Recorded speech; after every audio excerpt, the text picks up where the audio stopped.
Connor Mills is flashing his headlights. He's done all he can.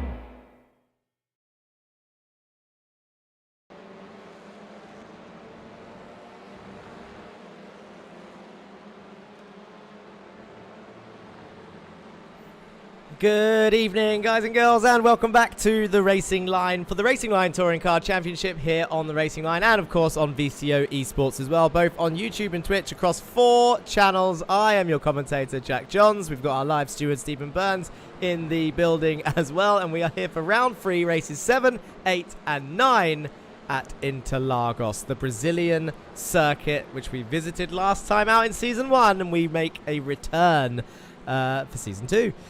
Trying to think of some memories from Season 1 as a little throwback, as practice is just about to come to an end. Well, I know that Sam Van Alst and Marcel Friesch used to have a couple of coming-togethers, and then it all boiled over at this round last time out, which I think was round 10 out of 12. Mats Borg Andersen, it was his best chance of a win. I remember that much as well. And he he was fighting John Bailiff for a win, both of them in Hondas last season. And he pulled out the slipstream just slightly too early and crossed the line in less than a 10th spare. It was impressive stuff. Apologies for the delay in starting. As you can see, there's only 30 seconds left of practice. So have a quick gander at the timings on your left-hand side. Fabian Siegmann and Roman Perschke up there for Team Husingveld in 1st and 3rd, with Morgan Burkhardt, last year's champion, there slotting in between in 2nd place. And then look at that, 4th, 5th and 6th, all Team SRL boys. Stefan Scheller there in P7. John Bailiff, the highest Pulsars car, with Cranston behind him. Can we have a quick look at the gaps? 10th. Yeah, it's looking very, very close. It's 27. No, there is 29 drivers out there today, so only one driver missing. I'm sure I will spend the time trying to figure that out. In fact, I can see it straight away. It is Duncan Murray, our South African driver. Andre Marek says he thinks he got a pole here in Season 1. I think you did, Andre. I think you did. That's a great pit lane camera. Oh, there we go. A couple of guys just painting their cars, ready to get going. There we go. Henry Morse paints his. Yes, Andre Marek, who was driving this car last season, got pole position, and now Mats Borg Andersen takes over for Team ORD's Honda there. Comes out in a bit of a train as quali gets underway. 9 minutes to go, of course. Quali just starting, so their out laps will begin. I lost what I was saying. What was I saying? Mats Borg Andersen's best chance of a win. Pulled out John Bailiff, both in Hondas. My mind's gone a little bit blank because of these technical issues. It was, the delay, I'm not sure what the delay was. Clicked stream, didn't want to, apparently. And then I had this whole issue where iRacing wasn't letting me into this session. But I'm in now. We've made it, which is probably why their paints are still loading. If I am not mistaken, let's have a look at the track map, see who's out first. It is the Husingveld boys. Fabian's sliding his car around already. So in practice, this is how iRacing works, just in case you didn't know. In practice, you'd think that your times don't matter, but they kind of do, because it puts your grid, it puts your order in the pit lane in fastest time order from practice. So these guys, we saw 2 of them up there in 1st and 3rd. They would have been right at the end of the pit lane, ready to get going. I would like to have a look at Roman Perschke. He had a cracking qualifying last time out. Let's go on board with him. Can we go on board with him? Yes, we can. And let's go for a lap of Interlagos here. First time lap of everyone, as Fabian Siegmann, his teammate in the Hyundai up ahead, will get going. So through these S's, we're going to see a lot of fighting through these first couple of turns. First 1, 2 and 3. People choosing the outside and the inside line last time out of turn 1. Turn 2 is a pinch point, and then turn 3 the battle either continues or someone crashes. Now, down towards turn 4 was also a fighting zone. If you're on the inside, you kind of dictate the line. People tried to hang it around the outside, but we saw a lot of people go off. That would be a 1x for Fabian Siegmann there. So that lap is going to be invalid for the Hyundai in front Up through here, we saw some battles as well. It was insane the amount of fighting we saw here last season. I'm sure we're going to see the same today. But it gets very risky on the exit of this right-hander. You can see third gear just sort of, it's kind of tentative as he chucks it in, tries not to lose the rear into this tight corner. And now Fabian is probably being more of a hindrance than a help at this point. But I don't know, it's interesting because all the cars handle so differently. Down towards that hairpin. Then the famous corner where Hamilton and Albon came together. I hope we don't see that because it's such a silly accident to happen, especially since whoever's on the outside probably gets the run down the inside of this corner. And now this is the interesting one. You can use all of the exit here, crossing the white line, but it really opens up that inside for people to send it down there to make a move onto this main straight. Yes, it will ruin both of your runs, but people don't think about that, and they don't need to think about that sort of stuff because they're racing. I can see Mats Anderson is out there by himself actually up the road. Has he just set a time? Or was it these guys? No, it is these guys. I think he's just completed his outlap. Scrapes the wall, does Roman now. I wonder if that's going to invalidate his time. Let's see if he crosses the line. He should go fastest. We know Fabian's is 1x'd. Dan Mold goes fastest behind. Roman, 2.5 temps off. Scheller, 6 temps down. The Icelandic driver just behind. Maninveld and Farr come in third and fourth for the Street Casuals boys. And then, well, there you go. Dan Mold whacking it with a 144.5. That is insane stuff. I'll tell you what we do have a return of. Let's go to the drone cam for turn 4 and 5. I'm not sure where Dan is. Oh, there's Dan. He was following all of the Hussikveld boys on that quali lap, which will be why you got a triple toe there. Triple Hussikveld toe. But Austin Farr and Eric Maninveld. Shout out to Eric for the orange Street Casuals Hyundai. I feel like we went through season 1 saying that Eric was underrated the whole time, every time, but like we would act surprised, like, oh, Eric's doing well again, and it doesn't make any sense because he is always up there. So I don't know if we had low expectations of Eric when he first joined us all that time ago, but he's absolutely, well, he performed well in the first one. He got caught up in a lot of crashes. He had that normal first season bad luck. We saw Morgan Burkhardt have that first season bad luck all the way back in season 1 in the Jetta Cup. And look at him now. He's a Jetta Cup and an RLTC champion here. It doesn't mean Morgan is fully out of all the accidents, but just saying it could happen to Eric. Not sure why Fabian and Mats are showing his 1000th position, so we'll ignore that. That'll tick over soon. Just overlay things as Austin Farr is right off the track there. Fabian Siegmund does set a valid lap now. And takes pole position from Dan, and Roman moves up as well. So Team Hussikveld 1-2. We've got 4 minutes. I think this is a good time to go over the points of everything, just while we see some more people tick over. Let's have a look. So the team's championship is as follows. Where is it? There it is. Let's click on this. There we go. So, Zero Forks Given at the moment P10, but closing in on Lurchus Gaming, who are in P9. Meatball Motorsport are in P8. Team ORD, a sizable chunk ahead in P7. Goldwing just a little bit ahead of them, but missing a driver today, so they'll have to keep an eye on that.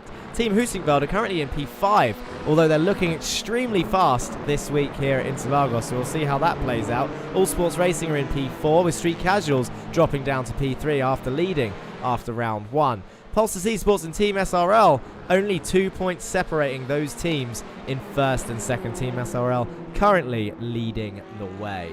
But the Drivers' Championship will look like, let's have a quick change of those.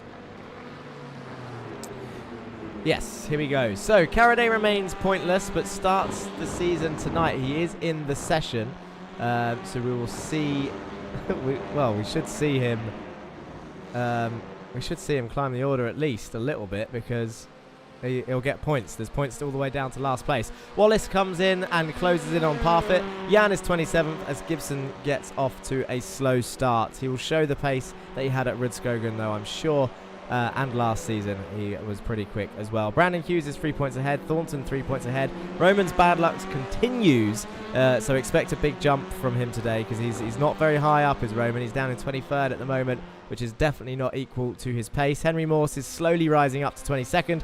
Ika Lequay is in 21st. and newcomer Steve Hellwood is in 20th place. Jesus Amundere in 19th, and Irish driver Kieran Dempsey starts his season with a banger, gaining 92 points in one round. He missed the first round. He jumps up from last to 18th place in one full round.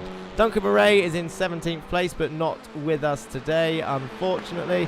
So let's scroll up and have a quick look at how the rest of them play out. Stephen Fry was next up on that list. He's 16th, and Ridley drops onto the halfway spot after a scrappy round with the rear of his Hyundai last time out. He's sliding it all over the place. Corpus holds on to 14th, whilst Mould passes him by 1 point in 13th place after getting his first win of the season last time out at Okayama and becoming the 5th different winner in 6 races. Have that for a stat. Fabian Siegman has shown rapid pace in 12th. Similar to Roman, we should see him climb the standings further. Mark Draper jumps from an almighty 24th to 11th place in one round and nabs himself a podium to boot. 11th podium sitter we've seen so far, with Mould being the 12th podium sitter we've seen so far this season in 2 rounds. Van Olst is in 10th and is the 13th. I promise that's the last one. The 13th podium sitter after a penalty inheritance. He inherited a podium last time out. And Bailiff in 9th is the 14th podium sitter in 6 races after stealing P2 from his teammate, who slowed down on the line for a photo opportunity of a double podium for Pulsus. How's that for a story? Mannenfeld holds on to top 8, and race winner Scheller drops to 7th. Mats Anderson passes both for 6th place, whilst championship defender and driver of the day Morgan Burkhardt passes all 3 from 13th to 5th place. But it's tight at the top. Austin Farr drops to 4th, just 4 points behind Thurtle in 3rd, who is 2 points behind the only driver with 2 wins so far, which is Jake Cranston in P2. But leading the way after being 2 points behind Jake Cranston last time out is Stephen King, who is now 2 points ahead. The top 4 separated by 8 points after 6 races, 2 rounds and 6 races, which is pretty insane. But let's have a look at those quali times. There's 15 seconds left, so that was pretty well timed as we head towards the racing. And it looks like Fabian Siegman might have done it with Roman Perschke in P2 and Morgan Burkhardt. It doesn't look like they're going to be challenged. I don't think anyone's going to cross the line. No, Matt Sanderson isn't. No. Ticks over and the race is going to begin. 9 lap races here, if I'm not mistaken, at Interlagos. Let's have a look at that grid. So Fabian Siegman and Roman Perschke make it a Team Husingfeld row 1 with Morgan Burkhardt and Dan Mould on row 2. John Bailiff and David Corpus up there in P6 make it row 3. Arthur Thurtle and Kieran Dempsey for row 4. Jake Cranston and Stephen King make row 5. Eric Mannenfeld and Austin Farr make a Street Casuals row 6. Stephen Fry and Stefan Scheller there in 13th and 14th place. Mark Draper and Martin Wallace down to 16th. Mats Anderson and Joe Gibson a Team ORD 9th row. Carl Ridley and Sam Van Olst make it a Gold Ring 10th row. And Ika LeQuay and James Parfitt on the 11th row. Steve Hellwood and Jan Weiswanger on the 12th row. Dan Thornton and Brandon Hughes. Henry Morse and Jesus Amundere rounding off the field, with Alejandro Caraday and Duncan Murray just making it in there, making it a full grid of 30 today. Well, there you go. All 30 drivers are out there in the end. So there you have it. That means maximum chaos. Hopefully clean and feisty chaos. None of that, none of the other stuff that we saw last time out, because there was a lot of silly penalties that we had to dish out last time. Little silly crashes, and it was all because of squeezing. What's the best view for this start? Definitely not behind them. Definitely not that close. I think it's going to be this one. Oh, I do have this one actually. There we go. That's a good view. It's a bit far, but it'll do.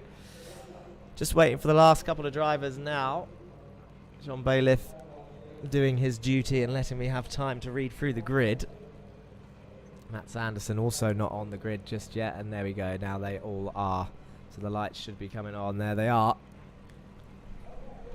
So round 3 at Interlagos for the RLTC Championship. Races 7, 8 and 9 begins now. We're on race 7. The lights are out and away they go as we see all the cars start filtering out towards the left, the right. They're all picking their sides as it looked like there was a slow ORD car in the background getting past, and there's a crash already. It's Arthur Thurtle, Kieran Dempsey, and that's what we didn't want to see. And that might be a safety car because there is crashes all over the place. I think we will see it, but it will be towards the end of the lap as we see them all start coming through turn 1 and 2. It did not take long for there to be an incident involved. Hopefully they can try and get their cars back. David Corpus is defending from Mats Borg Anderson already.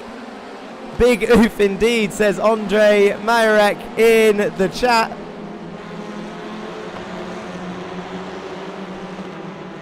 And there we go.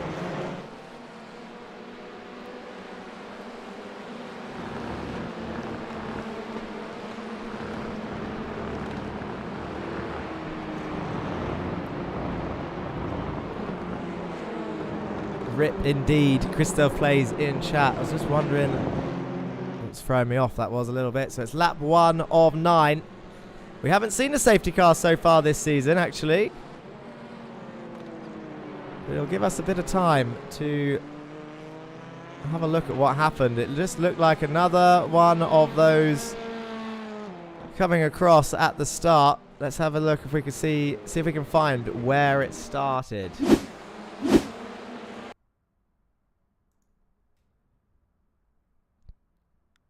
Arthur Thurtle looks like he's going to come right across the track, does he? Or Kieran Dempsey, both of them. Arthur Thurtle moves over to the right. Yeah, drives straight into Kieran. And then they both go towards the wall. Kieran tries saving it. Arthur's going to bounce back out the wall. Is he going to hit his teammate? Ooh, clumsy stuff from the Honda driver. Corpus hits the wall as well in avoidance. Husinkveld car involved. That's Scheller.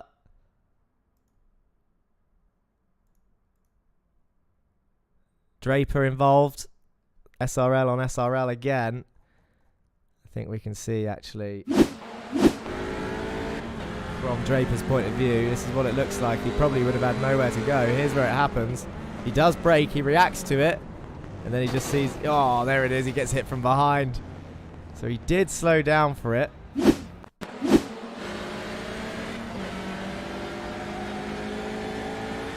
is on board Dan Thornton, closer to the back.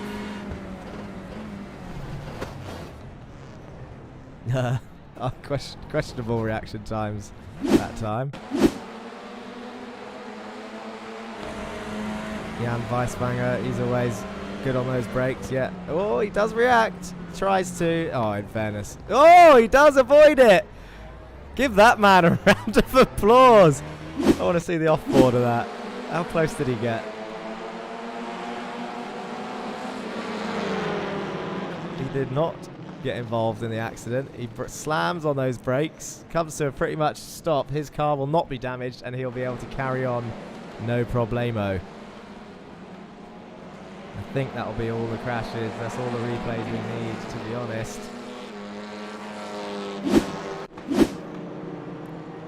And let's go back live. What are we on? Lap 2.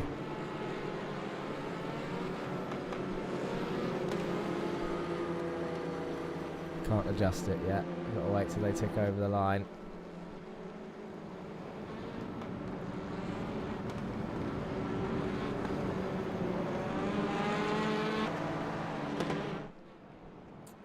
Interesting stuff. Interesting. Good to see the Porsche car. This is what it looks like. On board Fabian. Leading the way is Sigmund and Perschke. Still a Toom Husinkveld 1-2. This will be their first experience of the safety car with us, actually. Morgan Burkhardt will be used to it. Bailiff will be used to it. He's up into P4. Cranston P5. Mould is still alive. Thurtle, Scheller and Draper, though, the biggest casualties in that. I think Dempsey is also still going.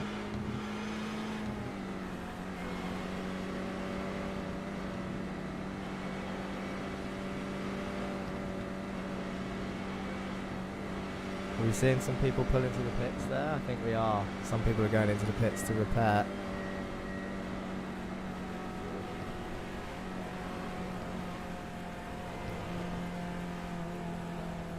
And we should see them come back out and be able to make it. But this is the final lap of the safety car, so the safety car is in this lap. We'll get to see Fabian's skills of the old restart.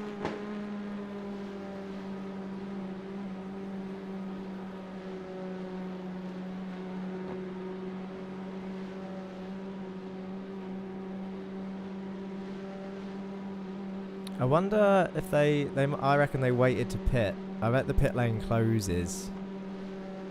This will be a discussion point, I'm sure, afterwards.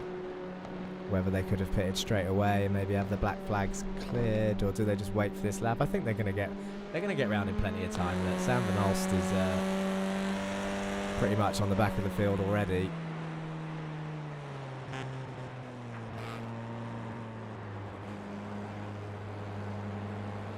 He's got a nice helmet there in the bottom left, actually, Sam Van Alst. Is that the first time I've seen that? There's an onboard camera somewhere. There it is. He's got a matching suit as well. Yeah, it's going to be interesting, actually. I imagine Stephen will tell them to be careful because Scheller, Draper and Thurtle are laps down now, so they shouldn't be getting involved too much because everyone else is on the same lap. Biggie Morello on Twitch chat, but thank you for some of these back markers will be ones to watch, says Biggie Morello, climbing up the grid. Right, let's go to the pointy end of the field then, shall we, as we go on to lap 4 of 9. Hopefully that's our only safety car of the day.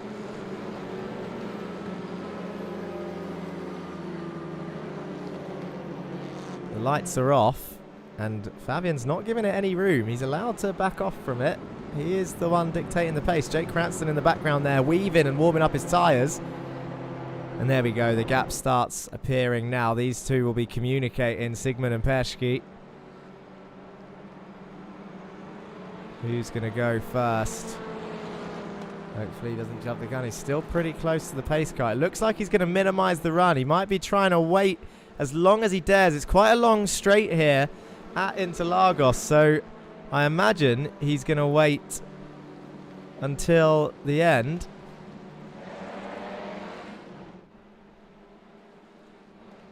Until the very, very last point. And look at Morgan. He's trying to get the jump.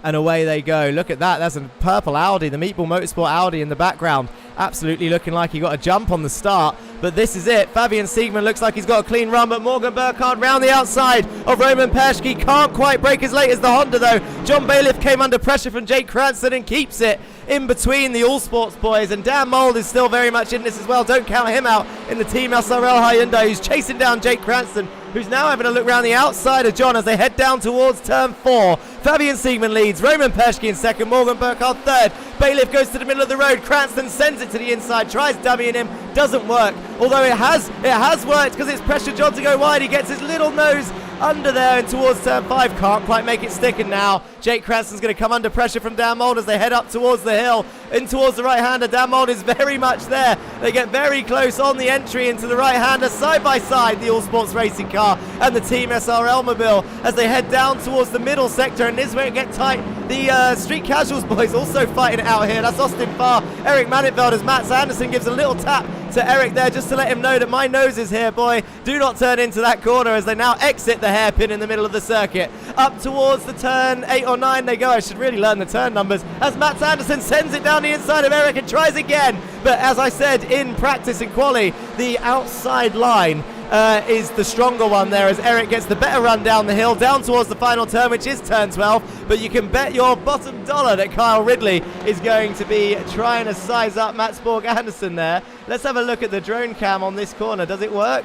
As they head up the hill, look at Eric Mannitveld side by side with Mats Anderson as he's still trying to drag race him now down towards the line. Mats Anderson on the inside, Eric Mannitveld on the outside, but who's going to get to turn 1 first? The top order is pretty much the same. They're all neck and neck, but Eric Mannitveld and Mats Anderson are not giving this up. Kyle Ridley's one that's known for making it 3 wide, but he did not do it then. Mats Borg Anderson goes a little deep, but I think that was kind of fair as he was very much there the whole time. Oh, Eric Mannitveld gets really close to Kyle Ridley down towards turn 3. Sees him coming, lets him have it. Stephen Fry is also going to try and get involved in this as well. He's in P12. He's got his teammate Yusus Amundere behind, and Kieran Dempsey, who was involved in the lap 1 incident, is there in P14. Just 2 more places to get into that reverse zone. And look at that Honda back there, the Goldwing Honda of Duncan Murray, sending it down the inside of Steve Halewood. And Sam Van Olst comes through as well. well. Double Goldwing move. Steve Aylward getting passed by both of the Goldwing cars. That Duncan's Honda looks a little worse for wear, like it's got damage, but Sam Van Olst is going to pass him up the inside. Duncan lets him have it. Steve Aylward's going to think, do you know what? You haven't done that very well, because he takes it through as well. Duncan loses 2 spots by trying to let his teammate by. There you go. Christoph Place, since this race went from 0 to 100 in no time, that's what happens when you have a safety car for 3 laps and then they start racing all of a sudden. But yeah, crazy stuff as they're really going for it in that mid-pack. 6 tenths the gap between Sigmund and Perschke up here. Morgan Burkhardt looking fairly tidy here in P3. Doesn't seem to be taking risks. I'll tell you who's dropped a position is Jake Cranston and Dan Mould. I haven't seen any issues for Jake. What's this? I saw this earlier.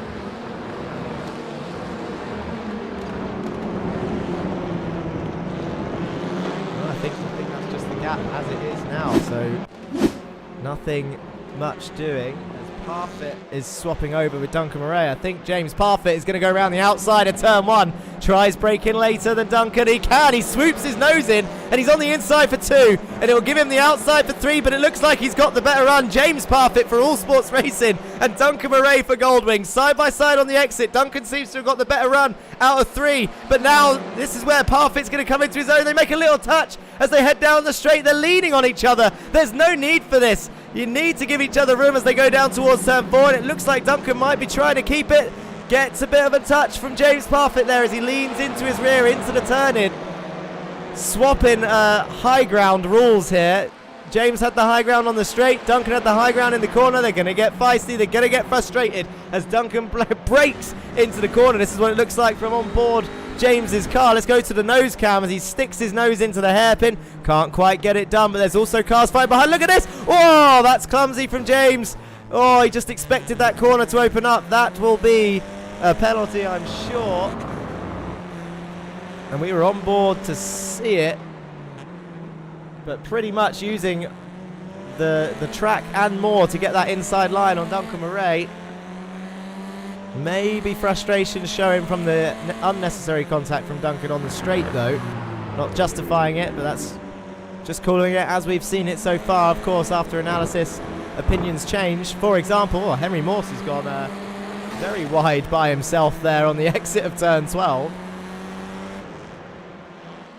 He's been having a shocker of a season so far as Henry. He's got the pace, he's got the racecraft.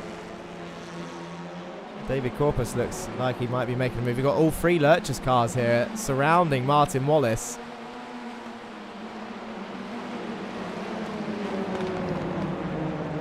As Martin tries to look around the outside of Ecolacquet, he's this will be an incredible shot of these guys coming down this straight. You got the Lurchers there of Alejandro Caraday in front of Wallace. You got Lacquet behind him. You got Corpus behind that. You got Joe Gibson flashing his lights in the Audi. Martin Wallace weaving, doesn't know which side to pick. Goes to the outside of Caraday. Caraday parks his car nicely, opens up the inside a little bit for Lacquet, who's going to be chasing Martin out of the exit of 5, but he can't quite get anything done. Alejandro Caraday, the lead Lurchers car right now, on his first race back with us for the RLTC. He's got James Parfit up the road. And the battle continues. That was a great shot. Love a drone cam when it goes right. But it can go wrong. I was looking at trees sometimes, but we'll ignore that. Look at Stefan. Is that Stefan Scheller there in the Audi? Coming through. He's a lap down. Picking his way through nicely. Let's Dan have that inside line. I think he's just trying to make his way through, trying to have a bit of fun. He won't be gaining any positions in this race. We're on lap 7 of lap 9. Dan up to 4th, says Mr. John. Dan Mould is up to 4th. This is what it looks like at the front. So he's past John Bailiff. They're weaving. Look at Morgan Burkhardt looking around the outside of Roman Perschke as well. Says Roman Perschke passed it, so these guys would have been swapping on the straight. James Parfit is in the pits. I reckon that's a drive-through for James. It is looking like a drive-through for James. Let's see if we can find where that move was done for P2, P3, P4. I'll get it right eventually. This was Roman and Morgan swapping over, so this would just be one or the other. Yeah, look at that. They're going tight fighting into turn 4. Burkhardt round the outside, trying to hold it. Roman giving him the room he deserves. And then they head up to the next corner. This was Dan Mould on John Bailiff. I think this is just going to be on the straight. Oh, John! Used up a little bit of extra road on the grass. That was a good move. Good move from Dan there, from that angle.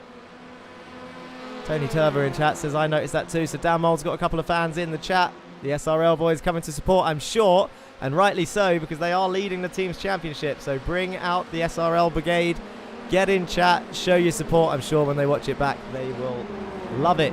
But there you go. Dan Mould up into P4. But it's not over yet. We're on lap 8 of 9. And Fabian Siegmann is about to enter lap 9 of 9. As Morgan Burkhardt has just moved up into P2 and has passed Roman Perschke. I wonder... That wasn't with the battle that we were watching earlier that I cut away from, was it? I don't think it was. I think it happened later. Maybe it was. Here it is. Into that turn 5 they went.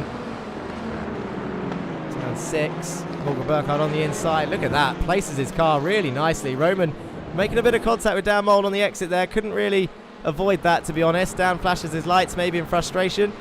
But I think that all happened a bit quickly for anyone to make a decision there on anything. But there we go, Morgan Burkhardt up into P2. Back live then to catch the final lap of race 7 of the RLTC. Round 3, race 7. We've got 2 more races tonight. We're trying to forget the start, says Mr. John. Tony Turbo, you missed it. Hashtag Arthur Thurtle. We'll just leave it at that. We might be able to watch the start back. It depends on the replay. But look at this. Stephen King is under pressure from Farr and Anderson. P7 is a very tight fight as Austin Farr tries pushing Stephen King through turns 6 and 7. He's just trying to get his nose in. Austin Farr is all over the back of him. Stephen King has to yield there. He's got down the inside and now he's going to try and hold it around the outside, but Mats Anderson's going to try and come through as well. Austin Farr barges his way up into P7 and Mats Borg Anderson, this is the final lap.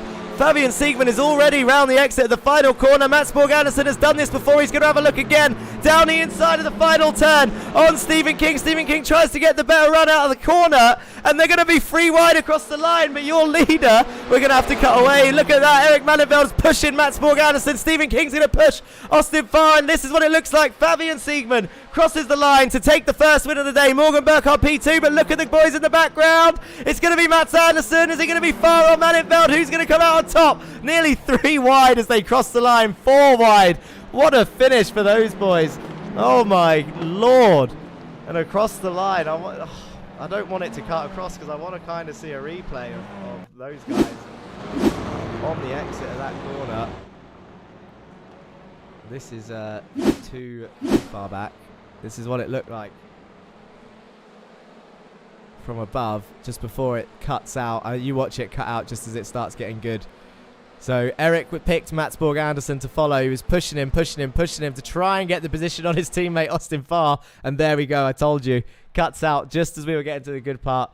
And we are on the grid for race 2. It's Jake Cranston and John Bailiff on the front row. Dan Mould, Roman Perschke, Morgan Burkhardt and Fabian Siegmann. Mats Anderson and Eric Mannenveld, your row 4. Row 5 is Austin Farr and Stephen King. Carl Ridley and Stephen Fry still up there in P12 is Stephen Fry, so he's been doing well. Kieran Dempsey just shy of that reverse spot at the moment in P13.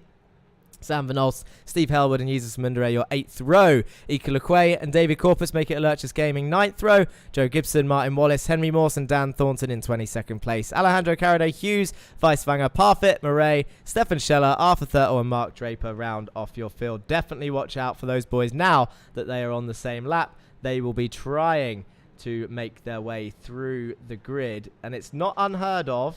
It's not impossible to see. It's not impossible to see them make it to 12th place and then start the 3rd race on pole. We've seen it before. as we head onto the grid, and the lights are on. Jan Weiswanger is starting the race in the pits, which is an interesting call from him. But the 5 lights are out, and away they go. So race 2 is underway. 9 laps begin again. Hopefully we don't see the same of what we saw last time as they all start coming down towards turn 1. And it looks like Bailiff might be under pressure from Roman Perschke there, as they all... Sam Van Olst gets a little bit sideways in the Goldwing Audi, but it looks like they might survive. I just saw another car go off. That's Ika Lequay in the wall. Round he goes. Jan Weiswanger maybe made a good call there starting in the pits, but Jake Cranston leads the way with John Bailiff in P2. Fabian Siegman, there's an Audi off. There's another Audi off. Oh, big crash in the background. I can't believe that we might see another safety car, I think, if that gets much worse. We can't have 3 safety cars in a day, surely. It depends how many people were involved. I think there might have been enough. 1, 2. Well, the track isn't blocked, to be fair, this time. The track was blocked last time, so I think the race is going to just continue as it is, although some of those cars look like they've seen better days. Jake Cranston has a 2.3 second lead. Roman Perschke has dropped down the order, so I wonder if Roman's had an issue as well. I can't see. This is the aftermath. He's already lost a load of places there. Oh, there it is. So it was Dan Mould down the inside of Morgan Burkhardt. Roman gets forced off the circuit. I'm sure Steve will be looking at that. Christoph Play says Morse's luck. Well, yes and no. I mean, that was luck. Definitely across the season, it's not been looking great for Henry so far.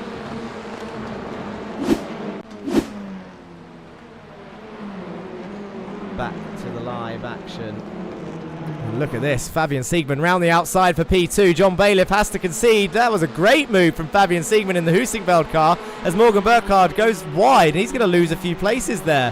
I wonder if he's having to give that back to someone, or if he's got a slowdown. Well, I don't know where he would get a slowdown, to be honest. And look at this. Roman Perschke's coming back through. Kyle Ridley, Austin Farr. They're going to go 3 wide down towards turn 4.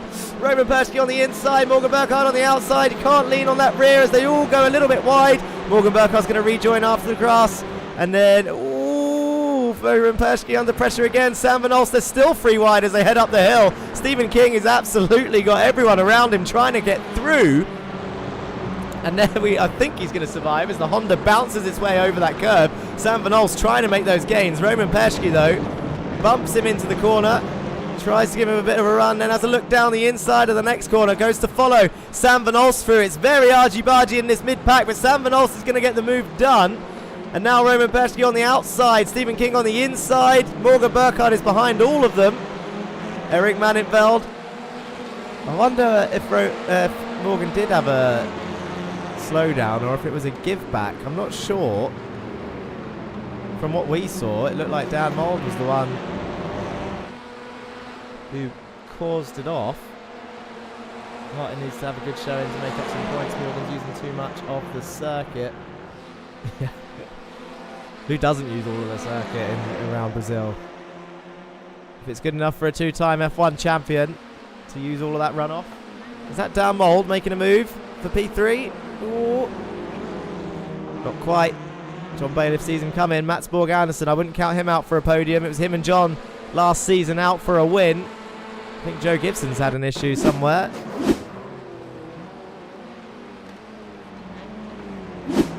Can't see him. Where is Joe Gibson in the ORD Audi? There he is. Oh, him and Dempsey come together, go towards the wall. Joe Gibson off the circuit. I think he might have damage. That was an interesting one to call from what we just saw, to be honest.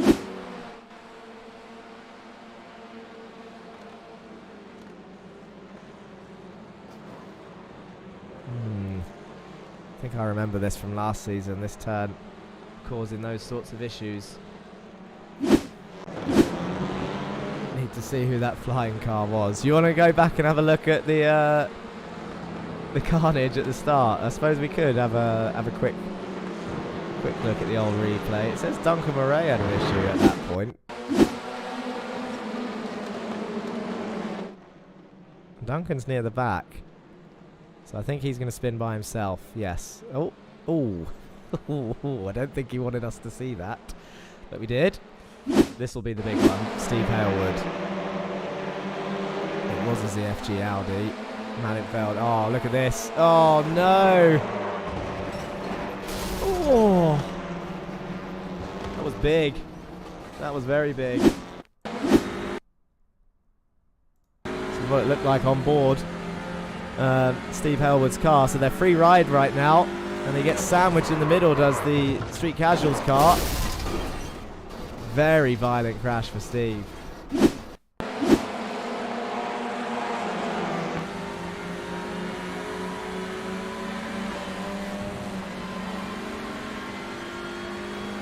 I'm not sure that can be put down to Eric's fault, to be honest.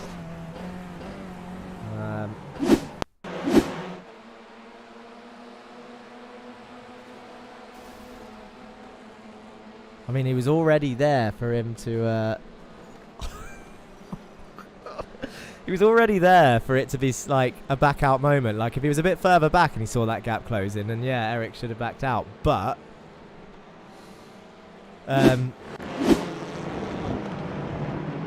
yeah, Jesus probably didn't realise they were free ride. Andre, you're right. In YouTube chat, Eric was getting squeezed. Yeah, Eric's car was already there. 2 into 1, 3 into 1. Biggie Morello does not go. It's not worth calling it live, Stephen. I think realistically, that's an annoying crash for Steve, who was on the outside of that situation. Eric was very much at the mercy of the two cars on around him, and I think realistically, if anyone was going to be to blame or more to blame out of the three, it's probably the purple car on the left, Jesus and Mundere. But it's also one of those. Jake Cranston was very, very close to Fabian Siegman then. This is your lead fight right now. Eric became juice, says Christoph Plays in YouTube chat. We're on lap 5 and 9. I think it was the right call not to bring a safety car this time out. It wasn't a blockage on the circuit like race 1. Hopefully we can see race 3 have a cleaner start. Got a feel for Henry, man. Every time he gets collected by those sorts of things. I think John Bailiff might be under pressure as well right now. Fastest lap was just set by Fabian Siegman last time out with a 1:43.7. As Mats Borg Anderson has a look up the inside of turn 5, which is going to put him on the outside of 6 and 7. John Bailiff positioning his car very well, which forces Mats to take a wider entry, and that's going to open up the inside for Dan Mould as Mats slices his way down to the inside to defend and attack at the same time. And John Bailiff is on the inside of 8 as they now exit to... Oh, he shuts that door on the exit as Mats tries to keep his nose there. He's on the grass. Tries scaring John out wide again, but John's going to try and pinch him as close as he can to the inside line. Fantastic driving from the two of them. It's right on the limit, though. John Bailiff absolutely putting up a defence for that P3 as Mats Borg Anderson was trying everything there. It's so frustrating when a car uses off track to gain an advantage, but at the same time, he probably felt entitled because John shut the door so violently. But Austin Farr in all of that has gained a position on Dan Mould up into P6. Kyle Ridley is just watching this happen. I think it's going to get feisty up here, but John's going to come under pressure again down towards turn 1.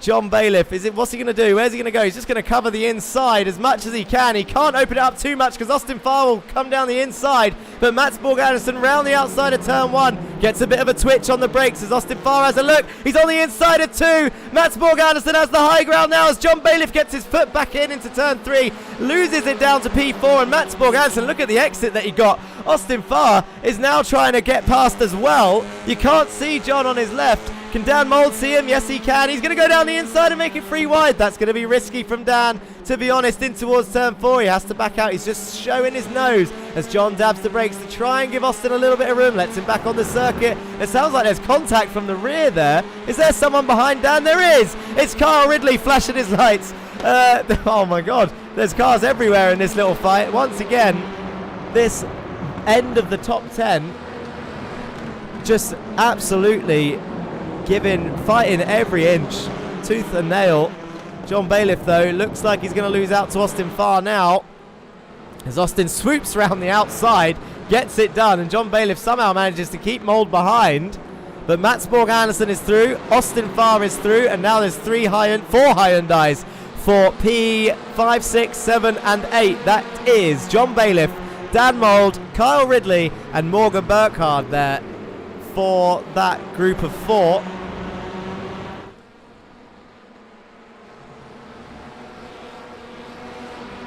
The lap times are looking like this right now. 43.6 for the Hyundais, 44.4 for the Hondas, 44.3 for the Audis. So the Hyundai looking like the quicker car today. But there are 3 Hondas in front of this gaggle, so questionable stat that, to be honest. It looks like Sam's under pressure in the background as well from Stephen King in the Honda. And Eric Manenveld in the Street Casuals Hyundai. Down towards turn 1 they go. Now that the full grid is here, we can have a proper look at this as well. The Hyundai strength of field is 3.8k with 10 of them, 3.4k with 10 Hondas, and 2.7k for the 10 Audis. And your leader of each car looks like this. Sigmund, Cranston and Van Olst are your leaders in each car. You can leave that up there whilst we're watching these guys fight.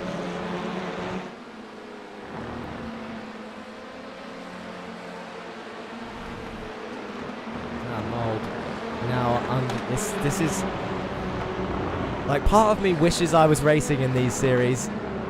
Oh, Morgan, smart, very smart there. Dan actually still hit the back of John, loses his rear end.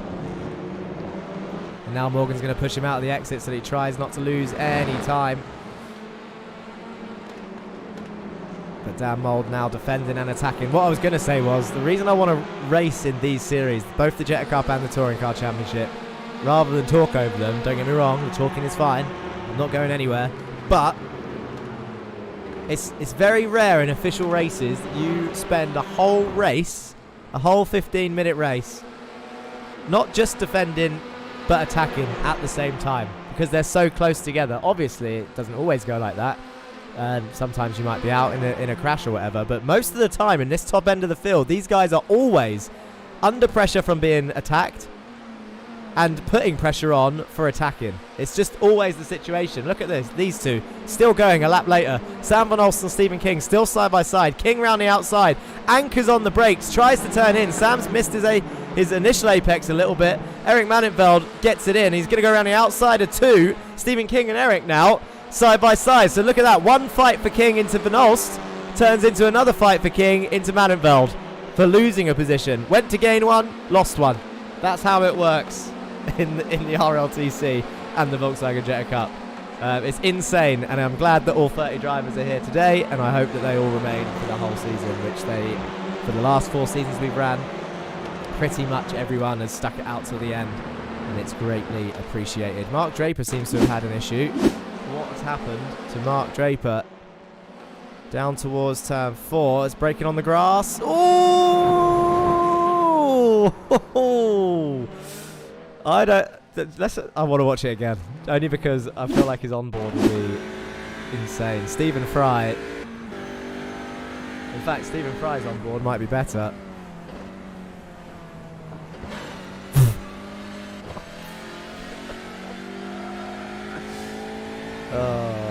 One more time.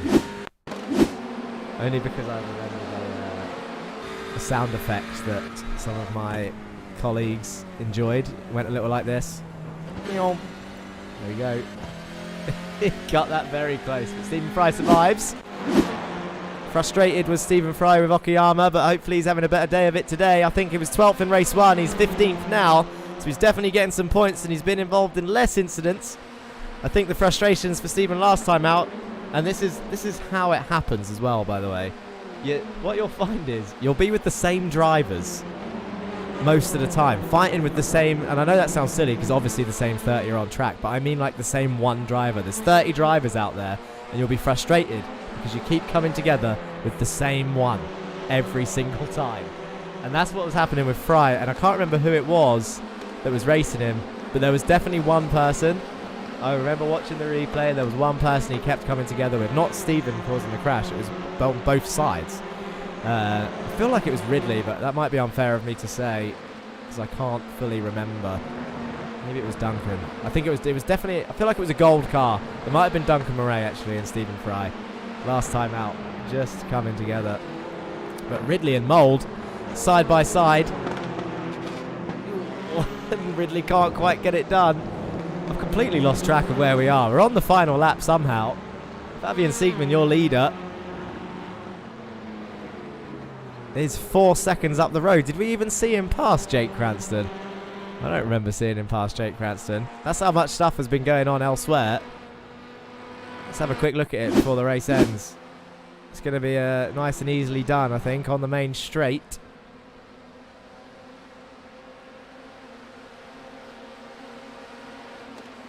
Yep, and there he goes in towards turn 1 and then back live just so that we don't miss it. Fabian Siegmann crosses the line 4.9 seconds up the road from Jake Cranston in the All Sports Honda, who finishes P2. And Mats Borg Andersen is going to make it an ORD podium in Andre Mayerek's car last season. Got pole position at Brazil. He got a podium last season, did Mats Borg Andersen, in his last car in the Fear Factor Honda. But here he is in the ORD Honda with another podium to his name, the Norwegian driver Mats Andersen, Team ORD. P3. Austin Farr came home in P4 in the end, with Morgan Burkhardt coming home in P5. Bailiff was P6. Dan Mould down in P7, and Ridley didn't pass him in the end. He's in P8. Sam Van Olst, though, making it 2 gold wings there in the top 10, with Stephen King finishing in 10th place.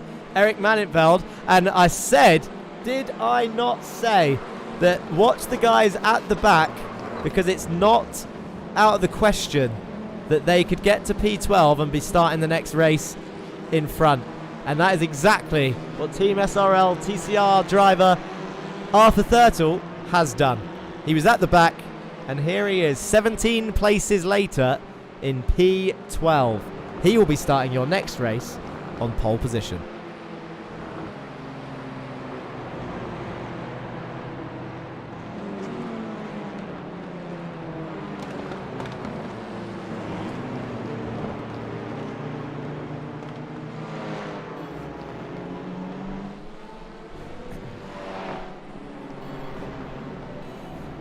Catch up on a bit of chat. Mr. John says, if only there was another TCR league with 41 entrants that you could join that already had commentary. I think it's the TCR that puts me off. It's a solid car, I'm just not quick in it. The Toyota, I was tempted by. The time difference is murdering me, John, to be honest. Although it is a Friday. You do run it on a Friday. We're talking about SRL for all our other viewers here, whether you're watching on VCO eSports or the Racing Line channel,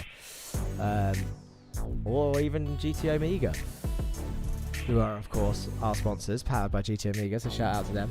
But yes, I would join the GR86 League, but it starts late for UK time, to be honest, so imagine that for me. I'm 4 hours ahead. He's done it, says Tony Turbo, talking about Arthur up into P12. Break for refreshment now, says Christoph Blaze. You are correct, Christoph. It is break time, and it's a time for us to go through the results.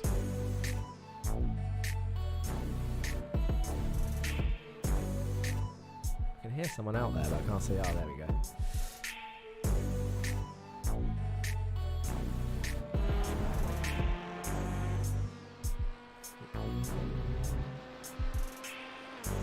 Right, race 1 results. Obviously, this is pre any penalties. Oh, that's good, isn't it? That's what the results look like for P1. Jokes, there we go. Fabian Siegmann, Morgan Burkhardt, Roman Perschke, your top 3 in race 1. Dan Mould was P4, John Bailiff, Jake Cranston, Matt Sanderson, Eric Maninfeld, Austin Farr, and Stephen King were your top 10. That is 2 Husingvelds, 2 All Sports, 1 SRL, 2 Pulsus, 2 Street Casuals, and an ORD up there in the top 10. Race 2 looks like this. Fabian Siegmann makes it 2 for 2. Could we see our first triple winner today with Fabian Siegmann for Team Husingvelds stamping his mark after issues in the first 2 rounds with incidents dropping him down the order. We did question whether we would see a triple winner this season. It's on our bingo card. We've got a little TRL bingo card. We should share that somewhere, maybe on Reddit. No one cares on Reddit, though. People should join the Discord, which you'll probably find a link on our website, theracingline.org, which you can see on your screens. But if you're not in the Discord already, there's a bingo card somewhere of what we're going to see throughout the season. And I think we've already ticked off most of it straight away. But one of the things that's on there, I think, is someone that's going to win all 3 races, which we didn't think would happen, to be honest, but it's on the bingo card as Dan Mould practices his starts. You got Fabian there, Jake and Matt's your top 3. Austin Farr, Street Casuals in P4, Morgan Burkhardt, P5, John Bailiff, Dan Mould, Carl Ridley, Sam Van Olst, and Stephen King. So it's a Team Husingveld, one of them in the top 10. We've got 2 All Sports again in the top 10, 1 ORD, 1 Street Casuals this time. 2 Goldwings have entered the chat there, and Team SRL and 2 Pulsus again. Was Flying Audi on there? No, I don't think it was, actually, to be honest. But yeah, that was a hell of a crash, that one, for Mr. Hellwood. I'm sure we'll check in and see if he's all right.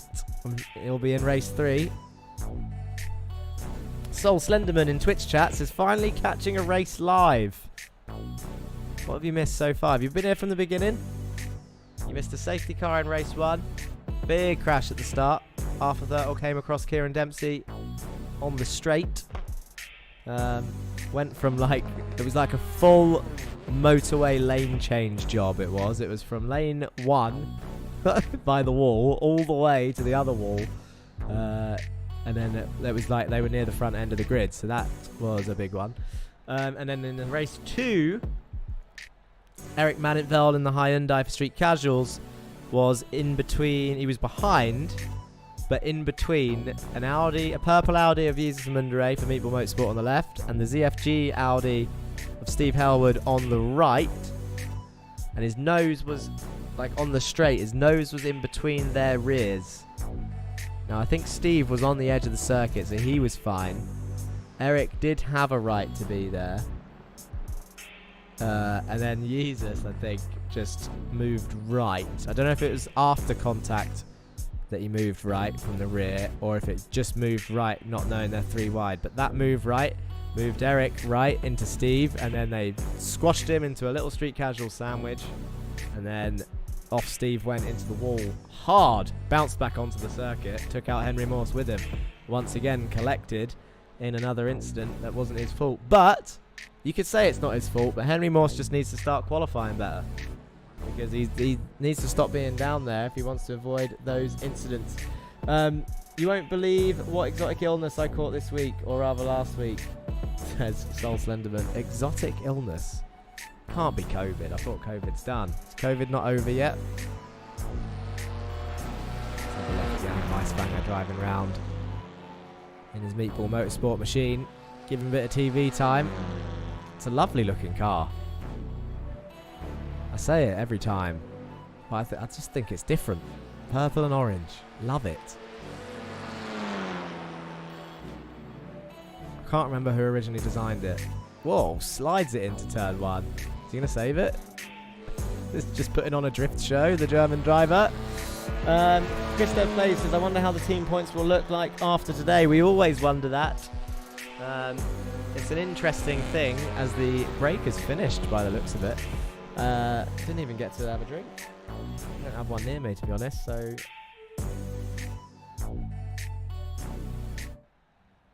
it's time to do the grid. So I'm going to have to forget about what I was saying. Arthur Thurtle and Eric Manenveld on row 1. King and Van Olst, Ridley, Mould, Bailiff and Burkhardt round off your top 8. Oh, that was too far. Austin Farr and Matt Anderson round off your top 10. Jake Cranston and Fabian Siegman, your top 2 in the last race, are now starting 11th and 12th. Corpus, Dempsey, Stephen Fry, Scheller, Martin Wallace and Brandon Hughes, Weiswanger and Draper round off your top 20. Stephen and Stefan there, making it an all Stephen row 8. Roman Perschke is in 21st with James Parfitt in 22nd. What happened to Roman? Has he had another issue? Did I not clock something that happened to Roman, or have I just forgotten? Ike Lequay, Joe Gibson, 23rd and 24th. Caraday Murray, Halewood, Thornton, Amundare and Morse. And it sounds like they're revving, which means the lights are on.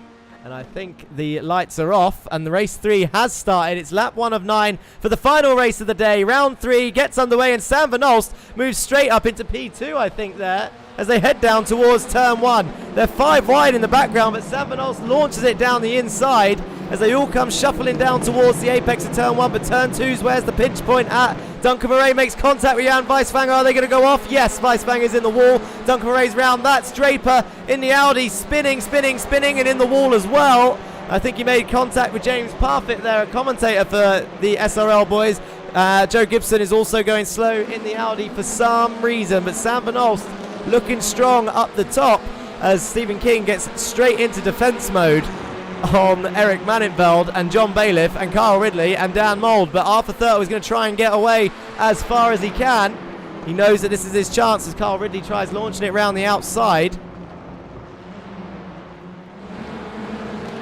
Kieran Dempsey is also trying to make moves up into P13 as Cranston looks down the inside of Fabian Siegman there down towards turn 6. Not sure Fabian would have seen that coming.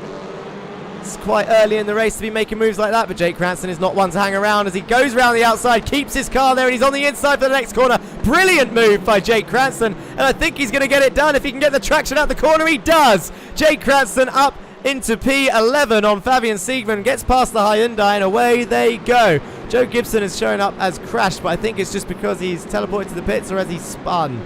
He's stopped on the circuit. I think he's got damage. He's flashing his lights. Has he got his pit limiter on? Oh, no, maybe he is just flashing his lights. Jan Weisfang has crashed on turn 1. No, this is his second crash, so he's just gone straight on.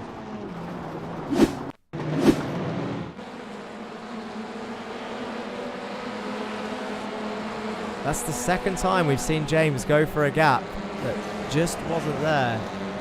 I'll show you what I mean. As Fabian Siegman is tumbled down the order, so I think there's been an issue with Fabian somewhere. As we just have a look for this. He does, the gap is there, kind of, but the corner's always going to go left. Yeah. And then that's the way he goes, round he goes. Lap 1 of the race always needs to be more careful, but why is Fabian Siegman down the order?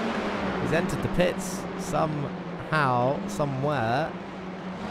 Is that why he's down the order? Did he pit? Did he have a meatball, I wonder? From the earlier contact.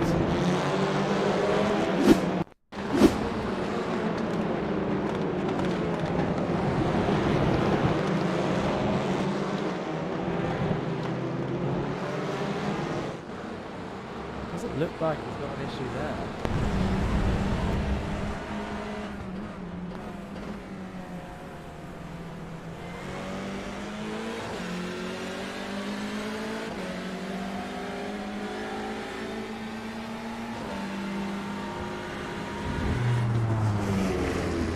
Does get a little twitchy on the brakes.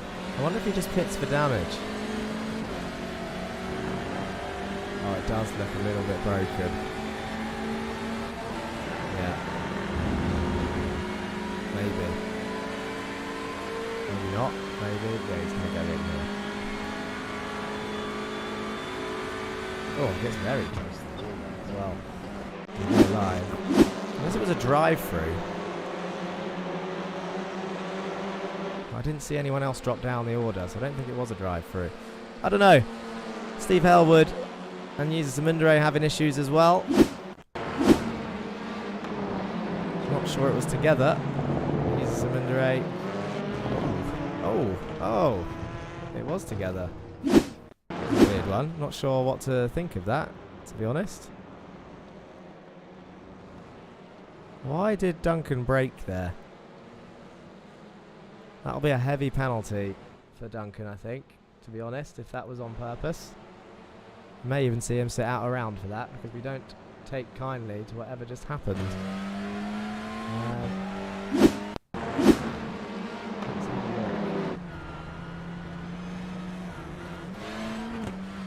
I'm not sure what happened to his car, to be honest.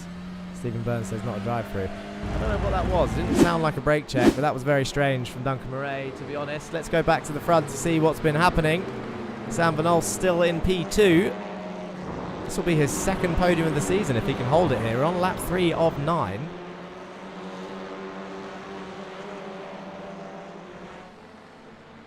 And Stephen King doesn't look like he's putting him under pressure, but they will be under pressure fairly soon from these boys behind. John Bailiff tries to get to the gap in the middle, realises it's not there, tries to barge his way over. He does. Dan Mould shoots to the right-hand side. They're going to go 3 wide down towards turn 1. And I'm not sure who will come out on top of this. It's going to be Eric Mannenveld as Dan Mould launches it round the outside of Bailiff, gets the high ground for turn 2, slots into P5. Does Dan Mould for Team SRL. That was a great move by Dan there, up into P5. Very clean, very nicely done. Mats Borg Andersen, though, the little shark, is hunting them down behind, and Eric Mannenveld is a difficult man to pass, I'm sure. Henry Morse is up into he's up into somewhere. He's up into P19. Just saw the puff of smoke, it distracted me. Austin Farr is under pressure from Roman Perschke there in P10 and 11, and Martin Wallace is having a nice little day there. Look, he's in P12 in his ZFG Hyundai, but he's got Stefan Scheller chasing him down. James Parfitt is currently in P14 after the earlier incident with Mark Draper, who's having he's having a mare at the moment, isn't he, in Interlagos. Martin is up to P12 because of the madness. Says tied 3-2-3 in Twitch chat.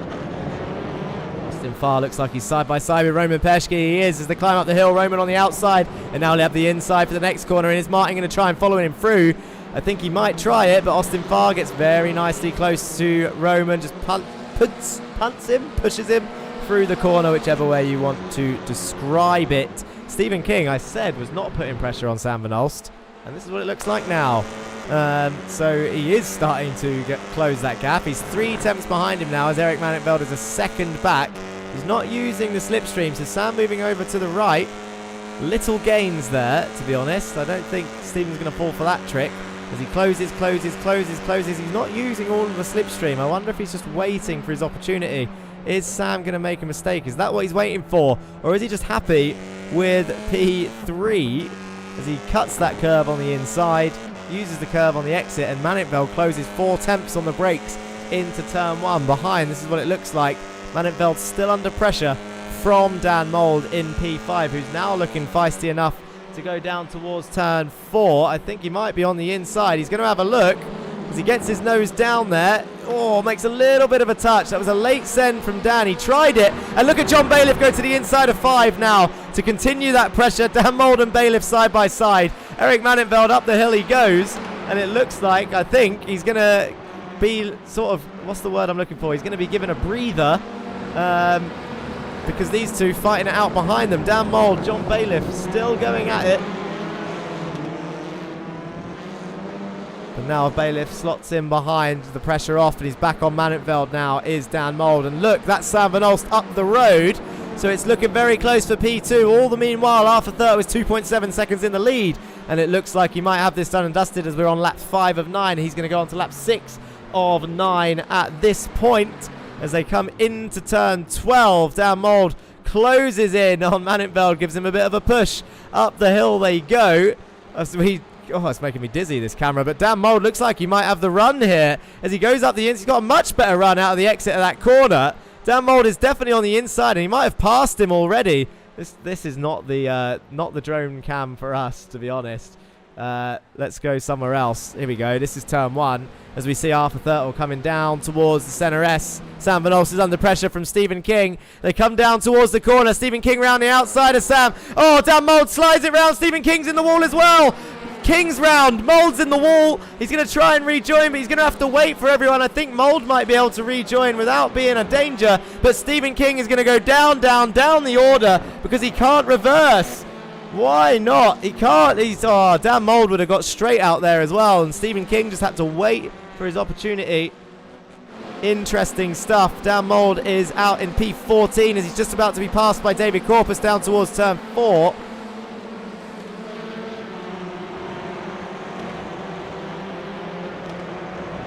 That'll be...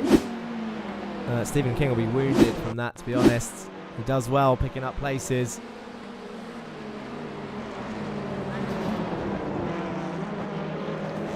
Oh, he just gets hit by the sliding Dan Mould. And I thought Dan, it looked like Dan was going to have an incident-free race. I'm not saying he caused the incident, but I'm saying an incident-free race.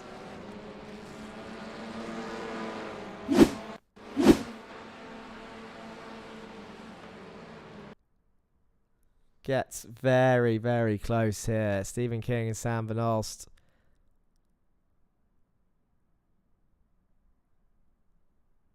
Looks like Eric went to turn into the corner, which is why Dan's car is sliding. Not sure Stephen would have seen it in his mirrors, to be honest, because he would have been focusing on Sam. Towards the wall they go.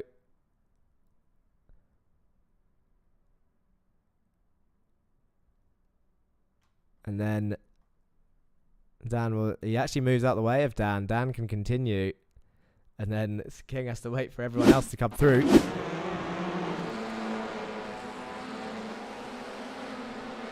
And that's Arthur Thurtle.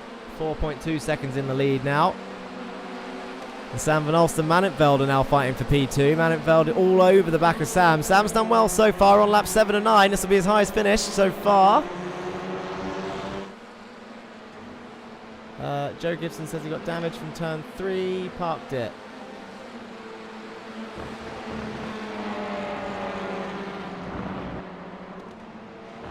Ooh, Sam is going to be defending this. Nothing else. We've seen Sam's defence before. I don't know if you remember that RLTC Season 1, Carl Ridley's dropping down the order, but I'm not sure if he's blinking or he's actually crashed. I think he might have crashed, to be honest, actually, with someone or something.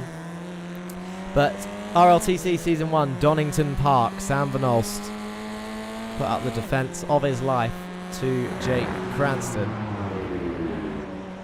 And now he's got Eric Manenveld for company, 2 tenths back. Kyle Ridley was racing, Mats Borg Anderson and John Bailiff. Oh, well, there you go.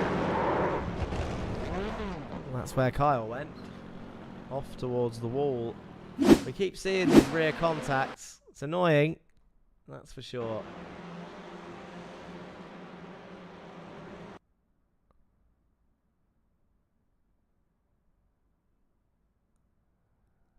Probably on... I mean, again, I hate calling incidents live because I get ridiculed if I get it wrong.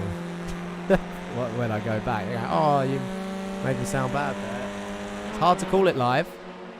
On first look, I'd say that was Matt's, to be honest, but we'll move on. Manenveld putting on the pressure.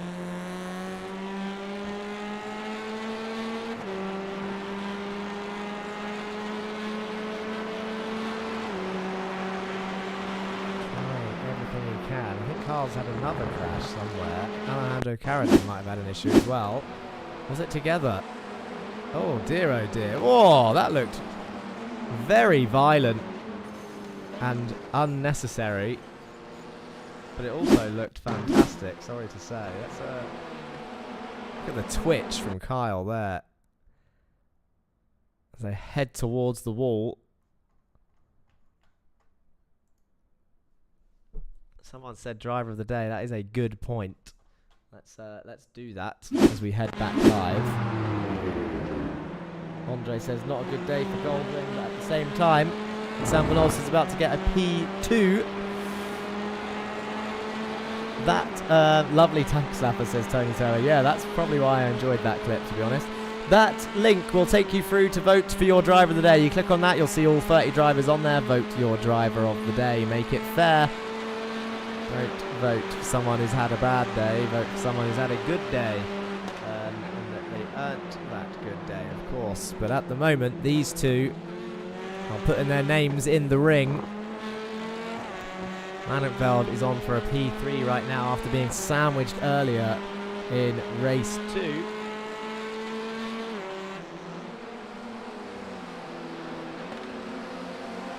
Oh, look at that. Bailiff defends to Cranston there down towards turn 4. Wasn't taking any chances.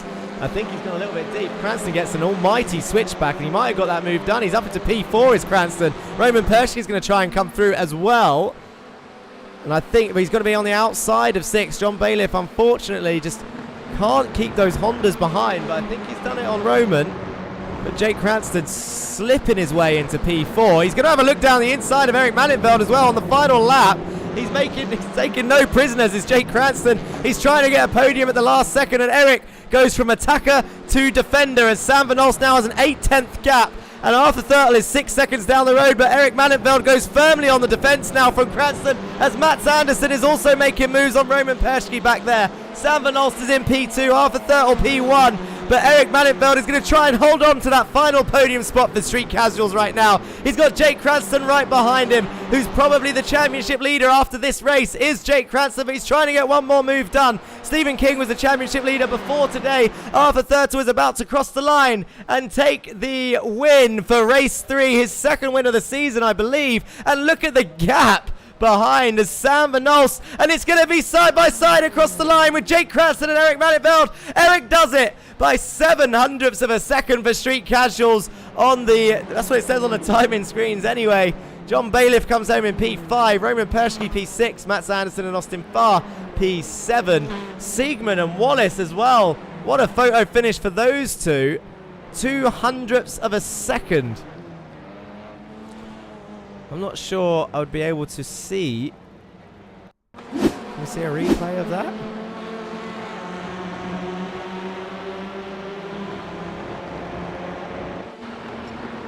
X's casual P3. This will be the final lap here for Fabian Siegman.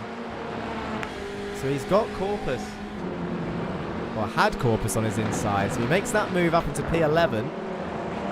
Dan Mould also trying to get through. I think he does get through actually. Dan Mould around the outside of Corpus behind and made contact. And then he gets that inside line for the next corner. So that's how that move was done. But Fabian Siegman, look at that. Martin Wallace defends the inside. He wasn't expecting that. Dan Mould launches up the inside of the next corner. Oh, turns into him there actually to keep that move. That was a little bit naughty from Dan, but he gets the move done. And then look at this. This is the other side-by-side that we missed. 0.02 of a second it was. Everyone just closing the door on each other. Martin and ZFG will take P10. What's the best way to see this side-by-side? It was 0.02 on the timing screen, so this should be closer than Jake's and I forgot who Jake was racing. Jake and Eric. This is what it's going to look like. Oh, Martin and Fabian. Very close. Across the line. 0.02. As they all start coming into the pit lane. At the end of the day, 3 more races down, and what a mixed up order. Have a look at those results. So Arthur Thurtle, Sam Van Olst and Eric Mannenveld, your podium. Jake Cranston up into P4, John Bailiff P5, Roman Persky P6. He's had a good day today as Roman. Mats Anderson P7. Austin Farr, Morgan Burkhardt and Martin Wallace a top 10. He's P10 is Martin Wallace for Zero Forks given. He will be happy with that. Fabian Siegman makes it P11. Just Dan Mould in P12. David Corpus, Stefan Scheller, Ika Lequay, Kieran Dempsey, James Parfit. Kieran Dempsey had a bit of a bad round today actually after all started from turn 1 I guess, race 1. Henry Morse was 18th in the end, Fry 19th, Hughes, King in 21st, Thornton 22nd, Draper, Caraday, Murray, Ridley, Weiswanger, Halewood, Jesus Amundere, Joe Gibson who parked it on the first lap after an issue at turn 3. Bad day for Goldwing in race 3. Let's have a quick check of the old poll votes before I start thinking of an interviewer. Results. Okay, interesting. Let's just have a quick. I'm going to post the I'm going to post the link one more time. And then I'm just going to go through the results of all 3 races one more time, just so I can correlate to what is happening. Won't go through the full results. Let's just have a quick look. Race 1. Fabian, Morgan, Roman. Blah, blah, blah, blah, blah, blah, blah. Race 2. Fabian, Jake, Mats, Austin, Morgan, John. Okay. Race 3. Arthur, Sam, Eric, Jake, John, Roman, Mats. Oh, it's a really mixed up day, isn't it? I don't think we've seen a straight run through in the 3 races. We haven't seen a sort of incidentless race. I suppose you could argue that's how Stephen was leading the championship before, because he hadn't won. He wasn't getting involved in incidents, but today just saw him get tagged and drop down the order. One to forget, says Kieran Dempsey. That shows how much pressure he puts on himself with a comment like that after still getting okay results. Wasn't as good as Okayama, but they weren't bad. Let's have a look at those interview rooms. Who have we got? Who's in the interview rooms? I can see... Well, we've got... I tell you what, he's our most recent winner. Let's talk to him again. It's Arthur Thurtle for Team SRL. Talk us through. I'm gonna let you talk for a second, Arthur, while I find a quick replay to play us through whilst you're talking. But Team SRL, you've got another win. That's your 2nd win of the season, or am I making that up? 1st win of the season. I'm making it up. It's your 1st win of this season. But... Hello? Can you hear me?